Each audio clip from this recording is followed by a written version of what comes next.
Hello everyone, welcome back to the channel. तो guys 10,000 world के new episode में आप सबका स्वागत है। अगर आप लोगों ने इसके प्रीवियस एपिसोड नहीं देखे तो देख लेना, देख लिया है तो अच्छी बात है। तो फिर चलिए इसके न्यू एपिसोड को अब हम स्टार्ट करते हैं। तो एपिसोड के स्टार्टिंग में हम उसी स्कल वाले बंदे को देखते हैं जिसने मास्क लगाया हुआ था और वो वहाँ पे अपने स्पिरिचुअल हैंड से डायरेक्टली बहुत ही ज्यादा खतरनाक अटैक तियानसी के ऊपर कर देता है। अब वो अटैक तियानसी को लगने वाला था, उससे पहले ही हम देखते हैं तियानसी उस जगह पे अपने ब्लड लाइन के स्पिरिट को पूरी तरीके से एक्टिवेट करने लगता है, जिसकी वजह से हम देखते हैं उस जगह पे लिन फेंग के फादर के स्पिरिट पूरी तरीके से अपीयर हो जाते हैं और वो आते ही बहुत ही आसानी से उस स्पिरिचुअल हैंड को पूरी तरीके से डिस्ट्रॉय करते हुए इवन कि उस डीमन को भी पीछे की तरफ कर देते हैं। अब ये सब कुछ देखकर वो डीमन काफी ज्यादा घबरा गया था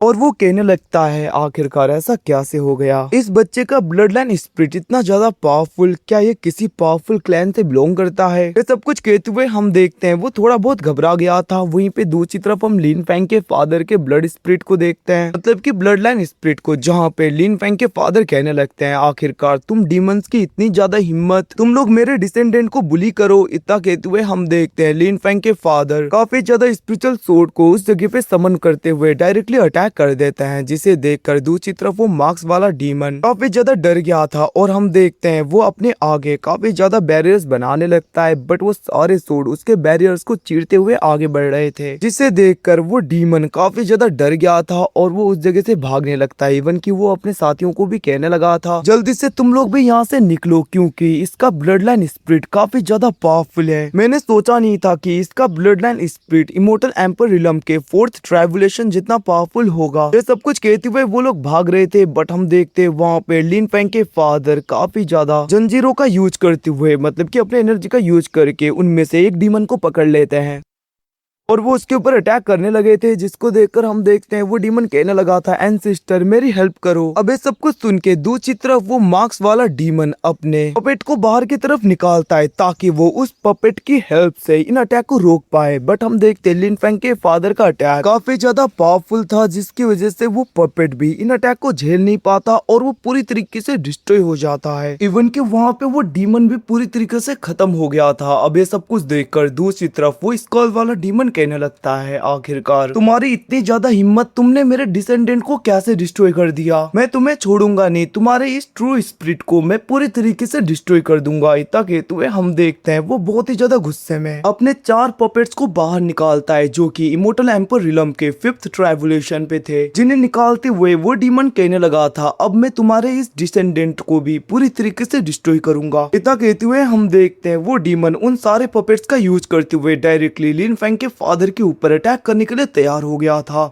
जिसे देखकर दूसरी तरफ एल्डर वी थोड़े से घबरा गए थे और वो कहने लगते हैं ये सारे पपेट तो इमोर्टल एम्पर रिलम के 5th ट्राइबुलेशन पे हैं और यहाँ पे तियानसी का ब्लड लाइन स्पिरिट तो बस इमोर्टल एम्पर रिलम के 4th ट्राइबुलेशन पे, क्या ये स्पिरिट इन सारे पपेट को रोक पाएंगे? ये सब कुछ कहते हुए हम देखते हैं वो थोड़े बहुत घबरा रहे थे। वहीं पे दूसरी तरफ हम लिन फेंग के फादर को देखते हैं जो की बहुत ही ज्यादा शांत थे। वो सारे स्पिरिट पपेट्स बारी बारी करके लिन फेंग के फादर के ऊपर अटैक करने लगते हैं, बट हम देखते हैं लिन फेंग के फादर बहुत ही आसानी से उन सारे इमोर्टल एम्पर रिलम के पपेट्स को रोक रहे थे। हर अटैक को वो बहुत ही आसानी से रोक पा रहे थे। अब लिन फेंग के फादर इन सारे पपेट्स के साथ में फाइट कर रहे थे। अब इसी मौके का फायदा उठाते हुए दूसरी तरफ हम देखते हैं दूसरा डीमन तियानसी के ऊपर अटैक करने के लिए काफी ज्यादा तेजी में आगे की तरफ बढ़ रहा था,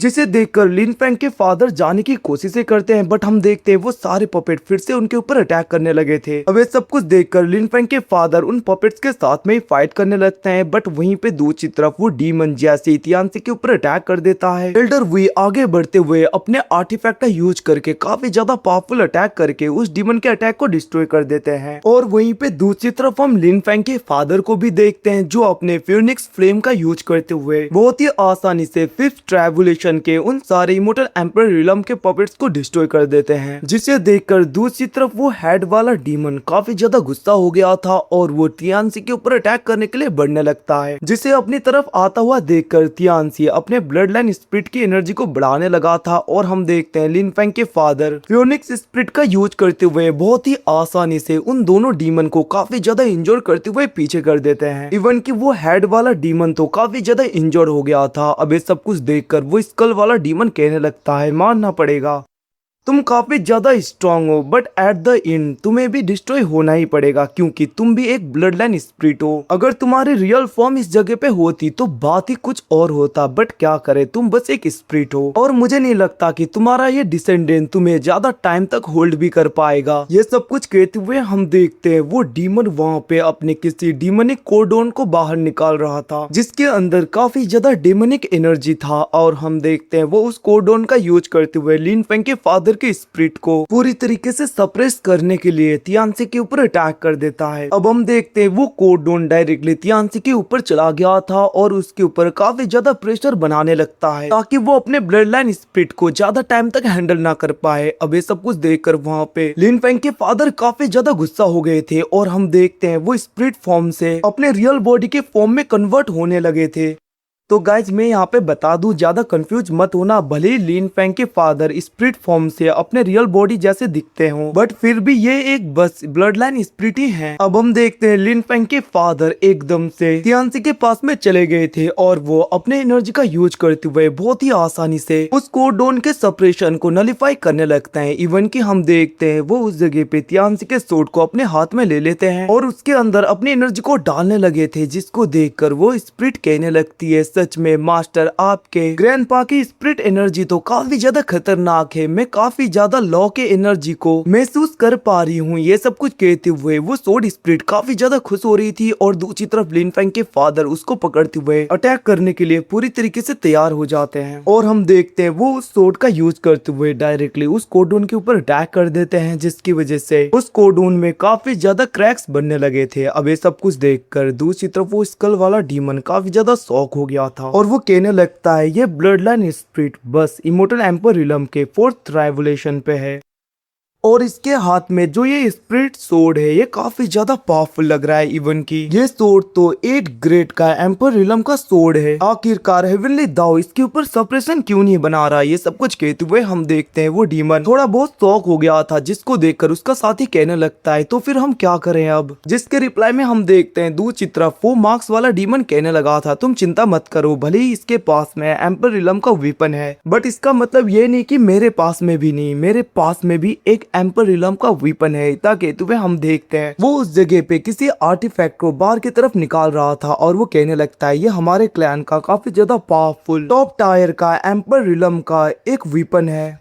इतना कहते हुए हम देखते हैं वो स्कल सील का यूज करते हुए डायरेक्टली लिन फेंग के फादर के स्पिरिट के ऊपर अटैक करने के लिए उसे आगे की तरफ भेज देता है और हम देखते हैं वो काफी ज्यादा बड़ा होते हुए कोडोन के ऊपर चला गया था, जिसकी वजह से लिन फेंग के फादर के स्पिरिट के ऊपर काफी ज्यादा प्रेशर बनने लगता है। इवन की दूसरी तरफ हम तियानसी को देखते हैं जहाँ पे वो थोड़ा सा इंजर्ड हो गया था, उसके इंजर्ड होने की वजह से उसका ब्लड लाइन स्पिरिट मतलब की लिन फेंग के फादर का स्पिरिट भी काफी ज्यादा कमजोर होने लगता है। और वहीं पे दूसरी तरफ हम उस सोड स्पिरिट को देखते हैं जहाँ पे वो कहने लगी थी, मास्टर मैं ज्यादा टाइम तक इस अटैक को रोक नहीं पाऊंगी क्योंकि ये अटैक काफी ज्यादा पावरफुल हो गया है। जिसको सुन के हम देखते हैं दूसरी तरफ लिन फेंग के फादर का स्पिरिट कहने लगता है, अगर ऐसी बात है तो तुम लोग जल्दी से यहाँ से भागो। इतना कहते हुए लिन फेंग के फादर उस स्पिरिट सोड को तियानसी और एल्डर वी को ले जाने के लिए फेंक देते हैं, जिसकी वजह से हम देखते हैं वो स्पिरिट सोड डायरेक्टली उन्हें लेकर उस जगह से भागने लगी थी। और वहीं पे दूसरी तरफ हम लिन फेंग के फादर को देखते हैं जो कि अपने फियोनिक्स मास्टर स्पिरिट में पूरी तरीके से कन्वर्ट हो गए थे और वो अपने पूरे एनर्जी का यूज करते हुए डायरेक्टली उस आर्टिफैक्ट के ऊपर अटैक कर देते हैं, जिसकी वजह से वो आर्टिफैक्ट पूरी तरीके से डिस्ट्रॉय भी हो जाता है। इवन कि वो दोनों डीमन भी काफी ज्यादा इंजर्ड होते हुए पीछे की तरफ हो गए थे और उन डीमंस के मुंह से तो खून भी आ रहा था, बट यहाँ पे लिन फेंग के फादर का स्पिरिट भी डिस्ट्रॉय हो गया था। वहीं पे हम तियानसी उन लोगों को देखते हैं जो कि आगे की तरफ तेजी में बढ़ रहे थे, जहाँ पे तियानसी कहने लगता है, एल्डर वी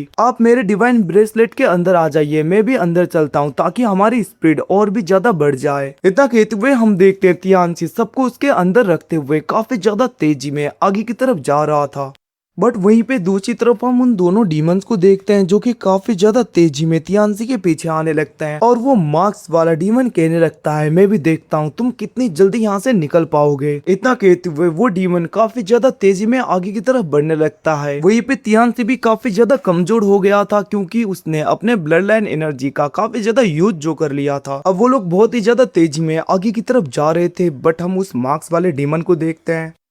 जो कि एकदम से उसके आगे आ गया था और वो कहने लगता है, याद रखना बच्चे, तुम मेरे आगे एक कीड़े समान हो। अगर तुम्हारा ब्लड लाइन स्प्लिट नहीं होता तो तुम कब के खत्म हो चुके होते। अभी तक उसी ब्लड लाइन स्प्लिट की वजह से तुम बचे हुए थे। इतना कहते हुए हम देखते हैं वो डीमन अपने स्पिरिचुअल हैंड का यूज करते हुए उस आर्टिफैक्ट को, मतलब कि तियानसी के ब्रेसलेट को पूरी तरीके से घेर लेता है और वो अपने प्रेशर को बढ़ा रहा था, जिसको देखकर दूसरी तरफ एल्डर वी अपनी डिवाइन लिक्विड को बाहर निकालते हुए तियानसी को देते हुए कहने लगे थे, तुम इसे कंज्यूम करो, तब तक मैं देखता हूँ। इतना कहते हुए हम देखते हैं वो अपने किसी तालिस्मान का यूज करने लगे थे और वो उस तालिस्मान के ऊपर अपने एनर्जी को डालते हुए काफी ज्यादा स्पिरिचुअल सोर्ड को समन कर लेते हैं और वो उन सारे स्पिरिचुअल सोर्ड का यूज करते हुए उस स्पिरिचुअल हैंड के बैरियर को ब्रेक करने के लिए उनके ऊपर अटैक कर देते हैं और वो अपने काफी ज्यादा एनर्जी का यूज कर रहे थे, जिसे देखकर दूसरी तरफ हम देखते हैं वो डीमन कहने लगता है, भले ही मैंने अपने इमोर्टल एम्पर रिलम के 6 ट्राइबुलेशन वाला कोड डोन वीपन को पूरी तरीके से खो दिया, तुम लोगों की वजह से वो डिस्ट्रॉय हो गया, बट कोई बात नहीं, तुम दोनों के वीपन्स को मैं ले जाऊंगा। इवन की ये ब्रेसलेट जो कि एक सुप्रीम लेवल का ट्रेजर है, अगर ये मुझे मिल जाए तो बहुत मजा आ जाएगा। ये सब कुछ कहते हुए हम देखते हैं वो डीमन काफी ज्यादा खुश हो रहा था। वहीं पे दूसरी तरफ हम एल्डर वी के उन सोर्ड्स को देखते हैं जो कि एक साथ में अपने एनर्जी को काफी ज्यादा बढ़ाते हुए अटैक कर रहे थे, जिसकी वजह से वो स्पिरिचुअल हैंड पूरी तरीके से डिस्ट्रॉय हो जाता है और तियानसी वो लोग फिर से उस जगह से भागने लगे थे। अब ये सब कुछ देखकर वो दोनों डीमन उनके पीछे पड़ जाते हैं, जहाँ पे वो हेड वाला डीमन कहने लगता है, इस बच्चे को देखकर तो ऐसा लग रहा है कि इसके पास में और भी ज्यादा एम्पर रिलम के वीपन्स होंगे। अगर हमने इस बच्चे को पूरी तरीके से पकड़ लिया और इसके सारे एम्पर रिलम के वीपन्स को ले लिया तो हमारी स्ट्रेंथ काफी ज्यादा बढ़ जाएगी। ये सब कुछ कहते हुए हम देखते हैं वो दोनों अपनी स्पीड को बढ़ाते हुए तियानसी के पीछे पीछे जाने लगे थे, जहाँ पे तियानसी भी अपने आर्टिफैक्ट की स्ट्रेंथ को और भी ज्यादा बढ़ाते हुए उसकी स्पीड को बढ़ाता है। बट हम देखते हैं वो डीमन काफी ज्यादा तेज थे और वो मार्क्स वाला डीमन तो अपने पूरे एनर्जी को अनलीज करते हुए तियानसी के आर्टिफैक्ट को पकड़ने ही वाला था। तभी हम देखते हैं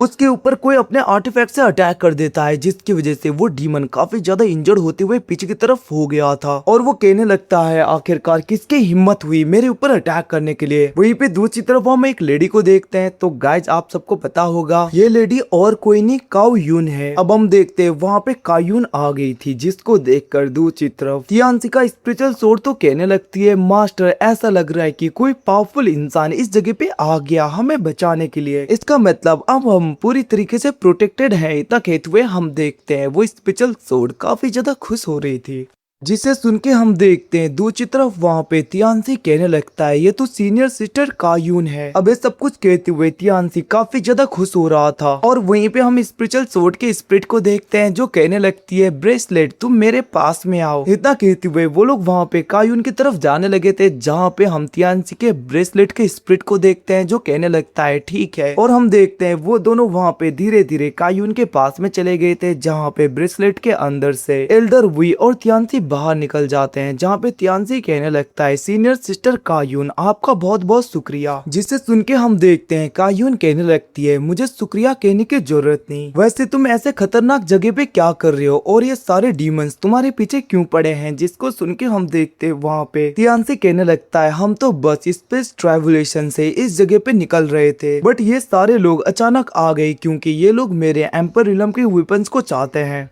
ये सब कुछ कहते हुए हम देखते हैं तियानसी काफी ज्यादा घबरा रहा था और वो कहने लगता है, पता नहीं मेरी जूनियर सिस्टर कैसी होगी, मुझे जल्दी से जाना होगा। अब ये सब कुछ वो सोच रहा था, तभी वहाँ पे कायून कहने लगता है, तो फिर चलो तुम लोग मेरे साथ में। जिसके रिप्लाई में हम देखते हैं तियानसी कहने लगता है, सीनियर सिस्टर कायून मैं नहीं जा सकता, मुझे जल्दी से अपने जूनियर सिस्टर के पास में जाना होगा क्योंकि यू याओ बहुत ही खतरे में है। अब ये सुन के हम देखते हैं वहाँ पे कायून कहने लगती है, क्या तुम्हारी जूनियर सिस्टर भी है। जिसके रिप्लाई में तियानसी कहने लगा था, हाँ। अब ये सब कुछ सुन के हम देखते वहाँ पे कायून सोचने लगती है, अगर मैंने इसके जूनियर सिस्टर को भी प्रोटेक्ट कर लिया तो जहाँ तक मुझे लगता है हमारे रिलेशन ईस्टर्न एम्पर के साथ में और भी ज्यादा स्ट्रॉन्ग हो जाएंगे। ये सब कुछ सोचते हुए हम देखते हैं वो कहने लगी थी, तुम चिंता मत करो मैं तुम्हारी हेल्प करूंगी। दूसरी तरफ हम उन डीमंस को देखते हैं जहाँ पे वो डीमन कहने लगता है, ये लेडी बस क्वासी एम्पर रिलम में है और इसका ब्लड लाइन स्पिरिट इतना ज्यादा खतरनाक। ये सब कुछ सोचते हुए वो कहने लगता है, जूनियर अगर तुम यहाँ से चली जाओ तो याद रखना मैं मैं तुम्हें जाने दूंगा, तुम्हें मैं कुछ भी नहीं करूंगा, बट अगर तुम मेरे साथ में यहाँ पे फाइट करना चाहोगी तो तुम एट द लास्ट मरने वाली हो। अब सब कुछ सुन के हम देखते वहाँ पे दूसरी तरफ कायून को फर्क नहीं पड़ता और वो बहुत ही ज्यादा गुस्सा हो गई थी। और हाँ गाइस, इसी के साथ में ये एपिसोड यहीं पे खत्म हो जाता है। Thanks for watching, bye bye, see you again, मिलते हैं अगले एपिसोड में, तब तक के लिए टेक केयर गाइस।